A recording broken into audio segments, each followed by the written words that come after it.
Hello friends, welcome to our channel. இன்றைக்கி இந்த வீடியோவில் நம்ம saree pre pleating and box folding service தான் பார்க்க போகிறோம். இந்த சாரியை இன்றைக்கி எப்படி ப்ரீ ப்ளீட் பண்ணுறது பார்க்கலாம். ஸோ சாரியோட முந்தி ப்ளீட்ஸ் ஃபஸ்ட் எடுத்துக்கிறேன். டேபிள் மேலே சாரியோட முந்தி ப்ளேஸ் பண்ணிக்கிறேன். ஸோ கிளைண்ட்டோட பாடி சைஸ்க்கு ஏற்ற மாதிரி ஃபஸ்ட் ப்ளீட் வந்து வைக்கணும். நம்மளோட ஆஃப்லைன் கிளாஸ் அட்டன் பண்ணவங்களுக்கு இந்த ஃபஸ்ட்டு ப்ளீட் வந்து நான் மெஷர்மெண்ட்ஸ் எப்படி ஸ்லிம்மாக இருக்கிறவங்களுக்கு எடுக்கணும், மீடியமாக இருக்கிறவங்களுக்கு எப்படி எடுக்கணும் சொல்லியிருக்கேன். ஸோ 3 to 3.5 inches ஸ்லிம்மாக இருக்கிறவங்களுக்கு வச்சுக்கலாம். மீடியமாக இருக்கிறவங்களுக்கு 4 to 5 inches வைக்கலாம். ஓகேங்களா? ஸோ ஃபஸ்ட் ப்ளீட் மட்டும்தான் இந்த மெஷர்மெண்ட். அதுக்கப்புறம் இருக்கிற ப்ளீட்ஸ் எல்லாமே ஆஃப் த ஃபஸ்ட் ப்ளீட் தான் வைக்கணும். ஸோ நான் எப்படி பண்ணுறேன்னு பார்த்தீங்க இல்லையா? ஸோ அதே மாதிரி பண்ணிவிட்டு நான் இதை பின் பண்ணி, ஸோ முந்தி ப்ளீட்ஸ் நம்ம அரேஞ்ச் பண்ணி பின் பண்ணிட்டோம். இப்போ பெக்குன்ற ஒரு டூலை யூஸ் பண்ணி நான் டேபிளில் அதை கிளிப் மாதிரி பண்ணிடுறேன். ஓகேங்களா? ஸோ நான் கிளிப் ஏன் பண்ணுறேன்னா, ஸோ நெக்ஸ்ட் இருக்கிற ப்ளீட்ஸை வந்து ஈஸியாக இருக்கும் நம்மளுக்கு எடுக்கிறதுக்கு. ஸோ அயனிங் டேபிள் வந்து ரொம்ப முக்கியங்க. மெஷர்மெண்ட்ஸ் எடுக்கிறதுக்கு அயனிங் டேபிள் ஈஸியாக இருக்கும். லென்த்துக்காக நீங்கள் இந்த அயனிங் டேபிளோட லென்த் வந்து யூஸ் பண்ணிப்பீங்க. செஸ்ட் ப்ளீட்ஸ்லாம் வந்து அயனிங் டேபிளோட வித்து வச்சு நீங்கள் அந்த மெஷர்மெண்ட் யூஸ் பண்ணுறதுக்கு கரெக்டாக இருக்கும். ஸோ நீங்கள் ப்ரொஃபஷ்னலாக கெரியர் ஸ்டார்ட் பண்ணுறீங்கன்னா அயனிங் டேபிள் கண்டிப்பாக வேணும். ஸோ அதில் எந்த பிராண்ட் வாங்கணுன்றதெல்லாம் வந்து என்னோடய கிளாஸில் நான் இன்ஃபார்ம் பண்ணியிருப்பேன். இப்போ நான் ப்ளீட்ஸ் எப்படி எடுத்து அரேஞ்ச் பண்ணுறேன்னு பாருங்கள். ஸோ சென்டரில் இருக்கிற ப்ளீட்ஸ் வந்து எப்பவுமே ஃபஸ்ட்டு ப்ளீட்டுக்கும் லாஸ்ட்டு ப்ளீட்டுக்கும் மிடில் இருக்கும். ஸோ வெளியே வராது அந்த ப்ளீட்ஸ். 10 ப்ளீட்ஸ் கிட்ட நான் எடுத்து அரேஞ்ச் பண்ணிவிட்டு இப்போ நான் பின் பண்ணுறேன். ஸோ உங்களுக்கு இந்த வீடியோ வந்து யூஸ்ஃபுல்லாக இருந்துச்சுன்னா லைக் பண்ணுங்கள், சப்ஸ்கிரைப் பண்ணிவிட்டு மறக்காமல் இந்த வீடியோவை மற்றவங்களுக்கும் ஷேர் பண்ணுங்கள். ஸோ இப்போ இதே மாதிரி நான் 3 times வந்து நான் ப்ளீட்ஸ் எடுக்க போகிறேன். முந்தி ப்ளீட்ஸ் நான் டேபிளோட வித் சைஸ் சொன்னேன் இல்லையா? ஸோ அந்த வித் சைஸ்க்கு 3 times எடுத்துக்கலாம். அப்படி இல்லைன்னா டேபிளோட லென்த் சைஸ் தான் வந்து முந்தியோட ப்ளீட். ஸோ அந்த லென்த் வர அளவுக்கு நான் 3 times வந்து இந்த மாதிரி நான் ப்ளீட்ஸ் அரேஞ்ச் பண்ணிவிட்டு பின் பண்ணிவிடுவேன்.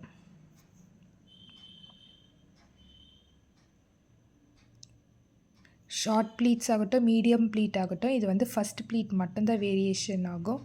மற்ற எல்லா ப்ளீட்ஸும் வந்து சேம் ப்ராசஸ் தான். ஸோ இதையும் நான் பின் பண்ணிட்டேன். இப்போ நான் லென்த் செக் பண்ணிக்கிறேன்.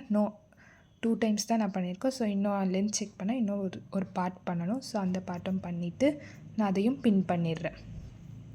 ஸோ எவ்வளோ பர்ஃபெக்ட் நீட்டாக வருது பாருங்கள். ஸோ எல்லாத்தையும் லைனாக ஒவ்வொரு ப்ளீட்டும் அரேஞ்ச் பண்ணிட்ட பிறகு பின் பண்ணுங்கள். அப்போ தான் அயன் பண்ணும்போது எல்லா ப்ளீட்ஸும் நல்லா பர்ஃபெக்டாக அயன் ஆகும். ஸோ இன்னொரு மெஷர்மெண்ட் வந்து இது மாதிரி உங்களோட எல்போ வரைக்கும் லென்த்தை செக் பண்ணியும் நீங்கள் வந்து ப்ளீட்டை வந்து முந்தி ப்ளீட்டோட லென்த்தை வந்து அரேஞ்ச் பண்ணிக்கலாம். அப்படி இல்லைன்னா இந்த டேபிள் லென்த்தை யூஸ் பண்ணியும் உங்களோட லென்த்தை செக் பண்ணிக்கலாம்.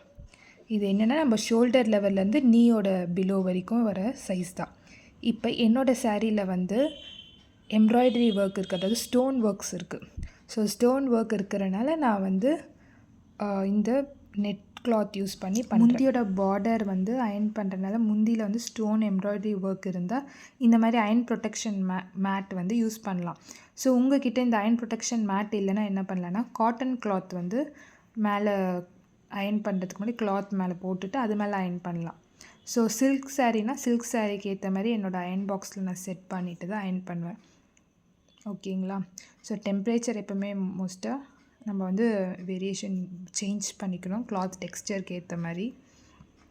ஸோ இப்போ வந்து நம்ம செஸ்ட் ப்ளீட்ஸ் பண்ண போகிறோம்.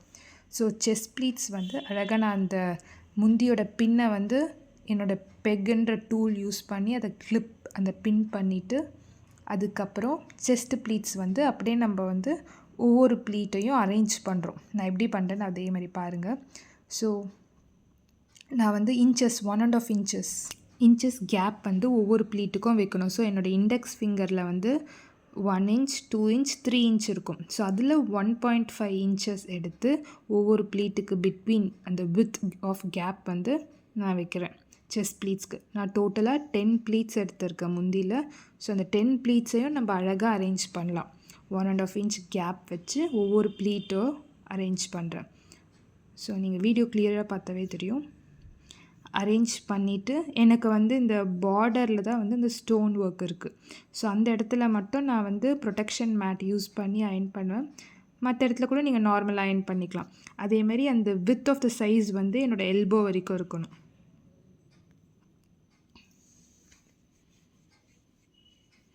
நான் மெஷர்மெண்ட் எப்படி அழகாக நான் டேபிள் வச்சு யூஸ் பண்ணுறேன் பாருங்கள். ஹேண்ட் அண்ட் டேபிள் வச்சு யூஸ் பண்ணி நான் அழகாக அயர்ன் பண்ணிடுறேன்.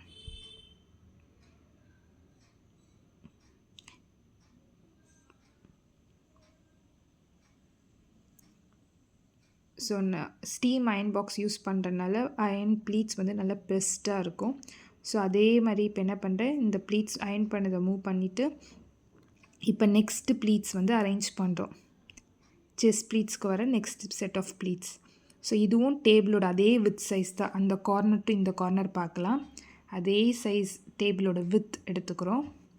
இப்போ வந்து 2.5 inches கேப் வைக்கிறோம் ஒவ்வொரு ப்ளீட்டுக்கும். ஸோ என் ஹேண்டில் நான் எப்படி மெஷர் பண்ணி பண்ணுறேன் பாருங்கள். 2.5 inches கேப் வச்சு ஒவ்வொரு ப்ளீட்டையும் மூவ் பண்ணி ப்ளேஸ் பண்ணி அழகாக செட் பண்ணுங்கள். இப்படி அரேஞ்ச் பண்ணிட்ட பிறகு நெக்ஸ்ட்டு நம்ம வந்து அயர்ன் பண்ணுறோம். ஸோ ஸ்டோன் இல்லாதது இருக்கிறதுனால நான் அந்த இடத்துலலாம் நார்மலாக அயர்ன் பண்ணிடுறேன். ஸ்டோன் இருக்கும் போது நான் அந்த இடத்துல வந்து ப்ரொடெக்ஷன் மேட் யூஸ் பண்ணிப்பேன்.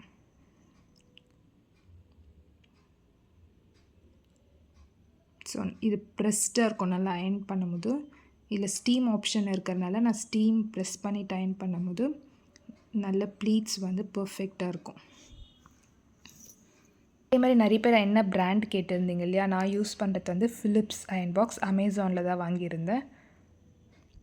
ஸோ இதுக்கப்புறம் லென்த் 3 ஜான் எடுக்கிறேன். உங்களுக்கு ஆஃப்லைன் கிளாஸில் சொல்லி கொடுத்த மாதிரியே தான் 3 ஜான் எடுத்து பின் பண்ண போகிறோம் அந்த இடத்துல. இது சாரியோட சைடில் வரும். நம்ம சைட் ப்ளீட்ஸ் எல்லாம் வந்து இந்த இடத்துல தான் எடுத்துப்போம். அதை பின் பண்ணிவிட்டு சாரியோட இன்னொரு கார்னர் எடுக்கிறேன். என்னோடய ஷோல்டர் லெவல் வரைக்கும் எடுக்கணும்.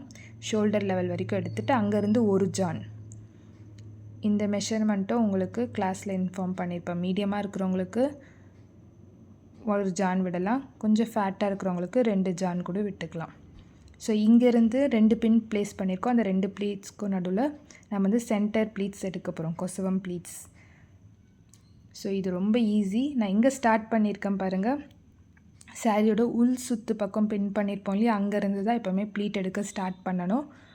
ஸோ ஒவ்வொரு ப்ளீட்டையும் அழகாக என்னோடய இண்டெக்ஸ் ஃபிங்கரை எடுத்து விட்டு தான் நான் பண்ணுறேன். வேறு எந்த ஃபிங்கரையும் நான் மூவ் பண்ணல. Index finger and thumb place பண்ணி அழகாக ஒவ்வொரு ப்ளீட்டும் எடுக்கும் போது நம்ம சின்ன சின்ன ப்ளீட்ஸ் எடுத்தோன்னா மேக்ஸிமம் 9 to 10 ப்ளீட்ஸ் வரைக்கும் வைக்கலாம். ஸோ எல்லா ப்ளீட்ஸும் அந்த பின் வரைக்கும் தான் ப்ளீட்ஸ் எடுக்கணும். எடுத்துட்டு அப்படியே நான் என்ன பண்ண போகிறேன், டேபிள் மேலே ப்ளேஸ் பண்ணிட்டு போகிறேன். ப்ளீட்ஸ் எதுவும் மூவ் பண்ண தேவையில்லை. அப்படியே ப்ளேஸ் பண்ணிவிட்டு நம்ம அரேஞ்ச் பண்ண போகிறோம். மேலே அரேஞ்ச் பண்ணிட்டீங்கன்னா அதுக்கப்புறம் கீழே அரேஞ்ச் பண்ண ஈஸியாக இருக்கும் உங்களுக்கு. Online offline sari pleating class join பண்ணணுன்னா வீடியோவில் வர நம்பருக்கு வாட்ஸ்அப் பண்ணுங்கள். ஆஃப்லைன் கிளாஸில் வந்து கண்டிப்பாக ப்ராக்டிஸ் செஷன் இருக்கும் நம்ம ஸ்டூடெண்ட்ஸ்க்கு. ஸோ ப்ராக்டிஸ் பண்ணுறதுனால உங்களுக்கு எந்த டவுட்ஸாக இருந்தாலும் கிளியர் பண்ணலாம். கிளாஸ் முடிஞ்ச பிறகு கூட நீங்கள் ப்ராக்டிஸ் பண்ணி எப்போ டவுட் இருந்தாலும் நீங்கள் வந்து என்னோடய வாட்ஸ்அப் நம்பருக்கு ஸ்டூடெண்ட்ஸ் வந்து கண்டிப்பாக ரீச் பண்ணலாம். எந்த டவுட்ஸாக இருந்தாலும் கிளாரிஃபை பண்ணிடுவோம். ஸோ உங்களுக்கு ஆன்லைன் கிளாஸில் வந்து ப்ராக்டிஸ் செஷன் இருக்காது. ஜஸ்ட் லுக் அண்ட் லேர்ன் தான். நீங்கள் பார்த்துட்டு ப்ராக்டிஸ் பண்ணிவிட்டு உங்களுக்கும் எந்த டவுட்ஸ் இருந்தாலும் நீங்கள் கிளாரிஃபை பண்ணிக்கலாம். ஸோ இப்போ ப்ளீட்ஸ் நான் எப்படி அரேஞ்ச் பண்ணிகிட்ருக்கேன் பாருங்கள். இதுலேயும் வந்து கேப் வைக்கிறேன். ஒவ்வொரு ப்ளீட்டுக்கும் வந்து 1/2 inch 1/4 inchலேருந்து 1/2 inch வரைக்கும் கேப் வைக்கலாம், ப்ளீட்ஸோட கவுண்ட்டை பொறுத்து. ஸோ பின் பண்ணிடுறேன். நான் பின் பண்ணும் போது பாருங்கள், நான் பாட்டமில் இருக்கிற ப்ளீட்டையும் விட்டுட்டு மேலேருந்து தான் பின் பண்ணுவேன். ஸோ நிறைய பேர் அதை சேர்த்து வேறு பின் பண்ணிடுவீங்க. ஸோ இந்த மாதிரி நூக் அண்ட் கார்னர் பாயிண்ட்ஸில் வந்து நீங்கள் ப்ராக்டிஸ் செஷனில் பண்ணும் போது நான் வந்து உங்களுக்கு எல்லாத்தையும் ரெக்டிஃபை பண்ணுவேன், எந்த டவுட்ஸாக இருந்தாலும். ஸோ இதை வந்து மெயின் நோட் பண்ணிக்கோங்க. இது அழகாக பின் பண்ணிவிட்டு அதுக்கப்புறம் நம்ம வந்து பாட்டம் ப்ளீட்ஸ் எடுக்க ஆரம்பிப்போம். ஸோ நான் இன்ச்சஸ் அது மாதிரி தான் வச்சுருக்கேன். 1/4 inch வச்சு தான். ப்ளீட்ஸ் நிறைய இருக்கிறதுனால 1/4 inch வச்சுருக்கேன். ஸோ இப்போ இது டேபிளில் வந்து ஒரு சைடு அதை பின் பண்ணிவிட்டு, உங்கள்கிட்ட இந்த கிளிப் இல்லைனாலும் நீங்கள் வந்து இது பேர் வந்து பெக் 5 inchஸில் இருக்கும். உங்கள்கிட்ட இல்லைன்னா நீங்கள் வந்து கிளச் யூஸ் பண்ணிக்கலாம், இல்லைனா வேறு ஏதாவது கிளிப்ஸ் கூட யூஸ் பண்ணிக்கலாம். ஸோ இப்போ அதே மாதிரி நான் எவ்வளோ ஈஸியாக இருக்குது பாருங்கள், அது பின் பண்ணுறனால தான் இங்கே ப்ளீட்ஸ் எடுக்க ஈஸியாக இருக்கும். ஸோ அதே மாதிரி இங்கேயும் நான் வந்து கேப் விட்டு அரேஞ்ச் பண்ணிவிட்டு பின் பண்ணிடுறேன். 10 ப்ளீட்ஸ் கிட்ட எடுத்துருக்கேன். இப்போ ஸ்டீம் அயனிங் பண்ணுறேன். ஸோ ப்ளீட்ஸ் எவ்வளோ அழகாக செட் ஆகுது பாருங்கள். நீங்கள் வேர் பண்ணும்போது சாரீ அந்த ப்ளீட்ஸோட இது வந்து சேஞ்சே ஆகாது. ஸோ அயன் பண்ணிவிட்டு சாரியோட இன்னொரு சைடும் நம்ம வந்து எப்போவுமே அயன் பண்ணிடணும்.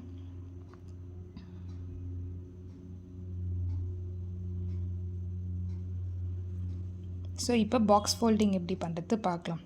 நிறைய பேருக்கு பாக்ஸ் ஃபோல்டிங்கில் தான் எப்படி டவுட் வருதுன்னு பார்ப்பீங்க. நான் சாரியை வந்து இப்போ எப்படி பண்ணுறேன் பாருங்கள். ஸோ சாரீ அப்படியே உல்ட்டாவாக திருப்ப போகிறேன். இந்த சைடு இங்கே வரப்போகுது, அந்த சைடு அங்கே போகுது. ஓகேங்களா? இப்போ ஃபால்ஸ் வந்து என்னோடய லெஃப்ட் சைடில் இருக்குது, ரைட் சைடில் டாப், இது ஃபால்ஸ் இருக்கிற பார்ட். ஸோ இப்போ பாக்ஸ் ஃபோல்டிங் எப்படி பண்ணுறது நல்லா பாருங்கள். ப்ளீட்ஸ் எல்லாம் அப்படியே அரேஞ்ச் பண்ணிவிட்டு இப்போ நம்ம உள் சுற்றுலேருந்து தான் ஃபோல்டிங்கை ஸ்டார்ட் பண்ணுவோம். எந்த பார்ட் வந்து கம்மியாக இருக்கோ சாரியோட போர்ஷன், அதுதான் உள் சுற்று. ஸோ அந்த போர்ஷனை வந்து நம்ம இப்போ ஃபோல்ட் பண்ணுறோம். ஓகேங்களா? ஸோ ஃபோல்டிங் பண்ணும்போது அந்த கார்னர் வந்து எப்போவுமே இருக்கணும். அந்த ப்ளீட்டோட கார்னரில் தான் இந்த உள் சுற்று வந்து வரணும். ஓகேங்களா? அப்போ ஸ்டிஃபாக இருக்கும் பாக்ஸ் ஃபோல்டிங் பண்ணும்போது. நீங்கள் டேபிள் வித்தை கூட பாக்ஸ் ஃபோல்டிங்க்கு சைஸாக வச்சுக்கலாம். அப்படி இல்லை உங்கள் எல்போலேருந்து உங்களோட ஃபிங்கர்ஸ் வரைக்கும் வச்சியும் அந்த லென்த்தை யூஸ் பண்ணிக்கலாம் பாக்ஸ் ஃபோல்டிங்க்கு. ஓகேங்களா? டேபிளோட வித் யூஸ் பண்ணலாம், இல்லைன்னா ஃபிங்கர் யூஸ் பண்ணலாம் இந்த பாக்ஸ் ஃபோல்டிங் சைஸ்க்கு. இப்போ அதே மாதிரி பேக் அண்ட் ஃபோர்த் வந்து நீங்கள் ஃபோல்ட் பண்ணிக்கலாம் ப்ளீட்ஸை. உங்களுக்கு இந்த வீடியோ ரொம்ப யூஸ்ஃபுல்லாக இருந்துச்சுன்னா கண்டிப்பாக லைக் பண்ணுங்கள், ஷேர் பண்ணுங்கள் உங்கள் ஃப்ரெண்ட்ஸுக்கு. யார் யாரெல்லாம் ப்ரீ ப்ளீட்டிங் வீட்டிலையே ட்ரை பண்ணணும்னு நினைக்கிறீங்களோ பண்ணுங்கள். அண்ட் மறக்காமல் சேனலையும் சப்ஸ்கிரைப் பண்ணிவிடுங்க. இப்போ நான் டேபிளை வந்து ஏன் சேஞ்ச் பண்ணிக்கிறேன்னா வீடியோக்காக தான். ஸோ கேமரா இந்த சைடு இருக்கிறதுனால நான் சேஞ்ச் பண்ணிவிட்டு அந்த பக்கம் இருந்து உங்களுக்கு காமிக்கிறேன் ஃபோல்டிங். இப்போ இந்த உள் சுத்து வந்து ஃபோல்டிங் பண்ணிட்டோம். இப்போ வந்து நெக்ஸ்ட்டு இருக்கிறது நம்மளோட செஸ்ட் ப்ளீட்ஸ். ஸோ அது ஒரு ப்ளீட்டு நான் ஃபோல்ட் பண்ணிடுறேன். அதுக்கப்புறம் தான் வந்து நான் அந்த முந்தி ப்ளீட்டோட கார்னர் இருக்கு இல்லையா, ப்ளவுஸில் பின் பண்ணுற பார்ட், அதை வந்து ப்ளேஸ் பண்ணி எடுக்கிறேன். ப்ளேஸ் பண்ணிவிட்டு மற்ற ப்ளீட்ஸ் எல்லாம் வந்து நம்ம ப்ளீட் பண்ண பாயிண்ட் அப்படியே தான் இருக்கும். ஸோ அதுக்கேற்ற மாதிரி நம்ம அரேஞ்ச் பண்ணிவிட்டு அதை அப்படியே ஃபோல்ட் பண்ண போகிறோம். ஓகேங்களா? இதெல்லாம் நீட்டாக ஃபோல்ட் பண்ணிவிடுங்க. ஸோ ஃபோல்ட் பண்ணிவிட்டு என்னோடய ரைட் ஹேண்ட் சைடு தான் ஃபஸ்ட்டு ஃபோல்ட் பண்ணுறேன். ஓகேங்களா? அதுக்கப்புறம் தான் லெஃப்ட் ஹேண்ட் சைடு வருவேன். ஸோ அந்த பார்டர் கார்னரும் இந்த ப்ளீட்டுக்கு இருக்கிறோட பார்டர் கார்னரும் சேமாக இருக்கணும் பாருங்கள். அப்போ தான் ஃபோல்டிங் பர்ஃபெக்டாக வரும். ஸோ இதை எடுத்து நான் மேலே போடும்போது என்னோடய செஸ்ட் ப்ளீட்ஸ் வந்து அழகாக அரேஞ்ச் ஆகிடும் பாருங்கள். நீட்டாக வருது பார்த்திங்களா? ஸோ ப்ளீட்ஸ்லாம் வந்து நம்ம அழகாக அரேஞ்ச் பண்ணிக்கலாம், ஏதாவது உள்ளே போயிட்டு இருந்ததுன்னா. ஸோ 10 ப்ளீட்ஸையும் அழகாக வெளியே தெரிகிற மாதிரி நம்ம இன்சர்ட் பண்ணிவிட்டு இந்த முந்தி ப்ளீட்ஸ் பேலன்ஸ் இருக்கு இல்லையா, முந்தி, அதை வந்து நம்ம அப்படியே ஃபோல்ட் பண்ணிக்கலாம். இந்த சைடில் தெரியுது வந்து சென்டர் ப்ளீட்ஸு, அதில் இழுத்து விட்டுட்டு நம்மளோட sari pre pleating ready. So இது கிளைண்ட்டுக்கு அழகாக நம்ம பேக் பண்ணி நம்ம வந்து கொடுத்துடலாம். ஸோ இதில் தான் சென்டர் ப்ளீட்ஸு, உள்ளே இருக்கிற ப்ளீட்ஸ்லாம் வந்து நான் எடுத்து விட்டுறேன். ஸோ 10 ப்ளீட்ஸ் கிட்ட வச்சுருக்கேன். ஸோ பர்ஃபெக்டாக இது வந்து ஸ்லிம்மாக இருக்கிறவங்களுக்கு இந்த ப்ரீ ப்ளீட்டிங் சைஸ் வந்து கரெக்டாக இருக்கும். என்னோடய கிளைண்ட்டுக்கு நான் இந்த சாரியை வந்து பேக் பண்ணி டெலிவரிக்காக கொடுத்துருவேன். இந்த பிஸ்னஸை நீங்கள் வீட்டில் இருந்தே அழகாக பண்ணலாம். உங்கள் சாரியும் நீங்கள் நீட்டாக அழகாக அயர்ன் பண்ணி இந்த மாதிரி வேர் பண்ணிக்கலாம். ஃபங்க்ஷன்ஸ்க்கெலாம் ஒரு 1 day 2 weeks முன்னாடி வேர் பண்ணி வச்சுட்டோன்னா ஈஸியாக இருக்கும். தேங்க்யூ ஃபார் வாட்சிங்.